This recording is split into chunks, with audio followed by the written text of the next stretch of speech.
Hello बच्चों, welcome back to my channel. तो हम पढ़ रहे थे हरिहर काका चैप्टर, जिसमें हमने खत्म किया था कि ठाकुर बारी के महंतों ने हरिहर काका का किडनैप करवा लिया था। एक बार दोबारा से मैं आपको यहाँ से समझा देती हूँ कि उनके ऊपर हमला करवाया गया। हरिहर काका के भाई कुछ सोचे, किसी को अपनी सहायता के लिए आवाज लगाकर बुलाएं, तब तक बहुत देर हो गई थी। हमला करने वाले जो थे वो नकाब पहनकर आए थे, भाला गंडासा लेकर आए थे, बंदूकें लेकर आए थे। और किसको किडनैप करके ले गए बेटे? वो किडनैप करके ले गए हरिहर काका। ठीक है। जबरदस्ती हरिहर काका के अंगूठे के निशान लेने चाहिए, पकड़कर उन्हें एक कमरे में बंद कर दिया गया। तीनों भाई सुबह होने तक पुलिस जीप लेकर वहां पहुंच गए। देवस्थान, देवस्थान कहाँ है? ठाकुरबाड़ी। महंत और उनके साथियों ने हरिहर काका को कमरे में हाथ और पांव बांध कर रखा था और साथ ही साथ उनके मुंह में एक कपड़ा ठूसा था ताकि वे आवाज ना कर सके। परंतु हरिहर काका दरवाजे तक लुढ़क कर आ गए थे और दरवाजे पर अपने पैरों से धक्का लगा रहे थे ताकि बाहर खड़े उनके भाई और पुलिस वाले उन्हें बचा सके। दरवाजा खोलकर हरिहर काका को बंधन से मुक्त किया गया। हरिहर काका ने पुलिस को बताया कि वे लोग उन्हें उस कमरे में इस तरह बांधकर कहीं गुप्त दरवाजे से भाग गए कि उन्होंने कुछ खली और कुछ लिखे हुए कागजों, हरिहर काका के अंगूठे के निशान जबरदस्ती लिए। यह सब बीत जाने के बाद हरिहर काका फिर से अपने भाइयों के परिवार के साथ रहने लगे। चौबीसों घंटे पहरे दिए जाने लगे, यानी कि अब डर था कि दोबारा ना कोई आ जाए उन्हें मारने, पीटने या किडनैप करने। तो वो पहरे में रहते थे। यहाँ तक कि अगर हरिहर काका को किसी काम के कारण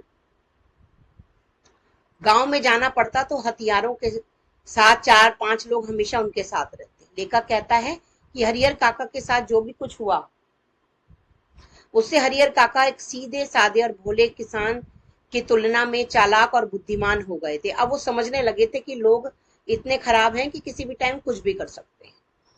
अब सब कुछ समझ में आने लगा था कि उनके भाइयों का अचानक से उनके प्रति जो व्यवहार परिवर्तन हो गया था, उनके लिए जो आदर सम्मान व सुरक्षा प्रदान कर रहे थे, वह उनका कोई सगे भाइयों का प्यार नहीं था, बल्कि वे सब उनकी धन दौलत के पीछे सब कुछ कर रहे थे।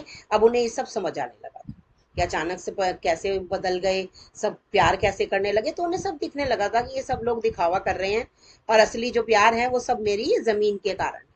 ठीक है। नहीं तो हरिहर काका को पूछने तक कोई नहीं था। जब से हरिहर काका देवस्थान से घर वापस आए थे, उसी दिन से ही हरिहर काका के भाई और उनके दूसरे नाते रिश्तेदार यह सभी सोच रहे थे कि हरिहर काका को कानूनी तरीके से उनकी जायदाद को उनके भतीजों के नाम कर देना चाहिए, क्योंकि जब हरिहर काका ऐसा नहीं करेंगे तब तक महंत की तेज नजर उन पर टिकी रहेगी। ठीक है ना? वो ये समझा रहे हैं उन्हें। कौन समझा रहे हैं बेटे? उनके भाई। जब हरिहर काका के भाई हरिहर काका को समझाते समझाते थक गए तो हरिहर काका को डांटना और दबाव डालना शुरू। उन्होंने सोचा कि ये तो आराम से सुन ही नहीं रहा, अब इसको सही करना पड़ेगा। डांटने लगे, दबाव डालने पड़े। उनका सीधी उंगली सब घी नहीं निकल रहा है, अब उंगली जो है वो टेढ़ी करनी ही पड़ेगी। तो वो अपनी असली औकात पर आ गए जो थे। एक रात हरिहर काका के भाइयों ने भी उसी तरह का व्यवहार करना शुरू कर दिया जैसा महंत और उनके सहयोगी ने किया, यानी उन्हें धमकाने लगे। खुशी खुशी कागज पर जहां जहां जरूरत है अंगूठे लगा दो, नहीं तो मार खाओगे, यानी कि मार कर वहीं घर के अंदर ही गाड़ देंगे।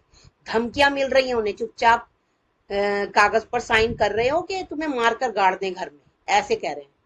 धमका रहे हैं, डांट रहे हैं, यानी कि गुंडागर्दी दिखाने लगे। गांव के लोगों को इस बारे में कोई सूचना नहीं मिलेगी। वो कह रहे हैं हम ऐसे मार के गाड़ देंगे कि गांव वालों को पता भी नहीं लगेगा कि तुम कहाँ गए। हरिहर काका के साथ अब उनके भाइयों की मारपीट शुरू हो गई। अब भाइयों ने अपना हाथापाई शुरू कर दी।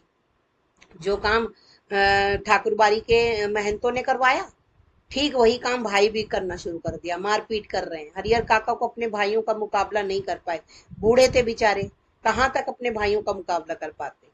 तो उन्होंने जोर जोर से चिल्लाकर अपनी मदद के लिए गांव वालों को आवाज लगानी शुरू करी। तब उनके भाइयों को ध्यान आया कि हरिहर काका के मुंह पहले ही बंद कर देना चाहिए था। उन्होंने सोचा ये तो चिल्ला रहे हैं, गांव वालों को इकट्ठा कर लेंगे। तो उन्होंने क्या किया, उसी पल हरिहर काका को जमीन पर पटका और मुंह में कपड़ा ठूस दिया, जिससे वो चिल्ला भी ना पाए, ना किसी को बुला पाए मदद के लिए। लेकिन तब तक बहुत देर हो गई थी। हरिहर काका की आवाजें बाहर गांव में पहुंच गई थी।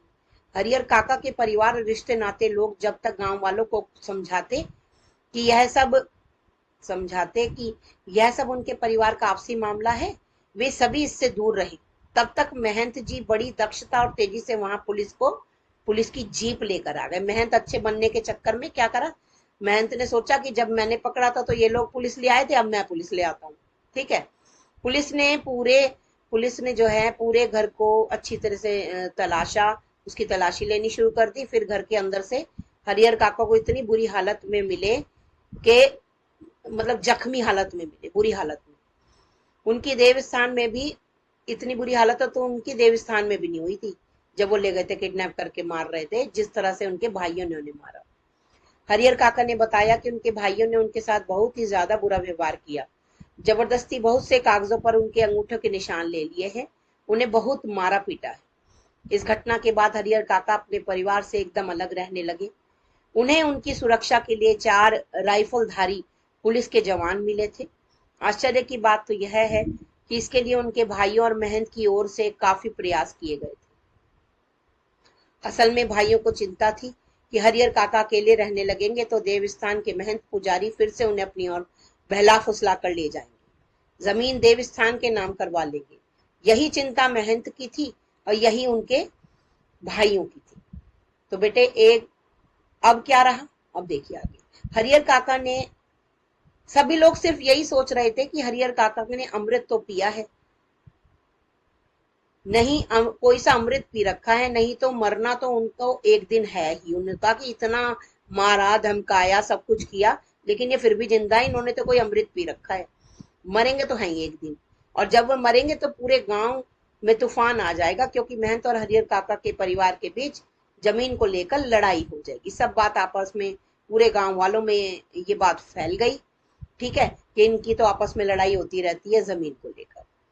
पुलिस के जवान हरिहर काका के खर्चे पर ही खूब मौज मस्ती कर रहे थे, ठीक है। जिनका धन वह रहे उपास खाने वाले विलास, अर्थात हरिहर काका के पास धन था लेकिन उनके लिए अब कोई महत्व नहीं था धन का। पुलिस वाले बिना किसी कारण से ही हरिहर काका के धन से मौज मना रहे थे, मजे कर रहे थे। अब तक जो नहीं खाया था दोनों वक्त उसका भोग लगा रहे थे, यानी कि मजे कर रहे। जो लोग जिसने कभी देखा नहीं इतना खाना, वो उनके दौलत पर मजे लुटा रहे थे। बस यही हुआ आखिरी में कि हरिहर काका ने बोलना बिल्कुल बंद कर दिया। वो आसमान की ओर बेटे निहारते रहते थे और चुप्पी साधे रहते थे। उन्होंने दुनिया को, रिश्तेदारों को, सबको बहुत अच्छी तरह देख लिया था कि सबके सब पैसों के मीत होते हैं, कोई किसी का नहीं होता। यही है इस पार्ट में। अब ये पार्ट चैप्टर खत्म होता है, कुछ प्रश्नों के माध्यम से अब इसे हम समझेंगे। बहुत ही अच्छे प्रश्न हैं, अगर आपने ये सही से पढ़ा होगा बेटे तो आप इसके प्रश्नों के उत्तर खुद लिख सकते हैं। तब तक के लिए नेक्स्ट वीडियो में मिलती हूँ, तब तक के लिए अपना ध्यान रखिए। शुभ रात्रि।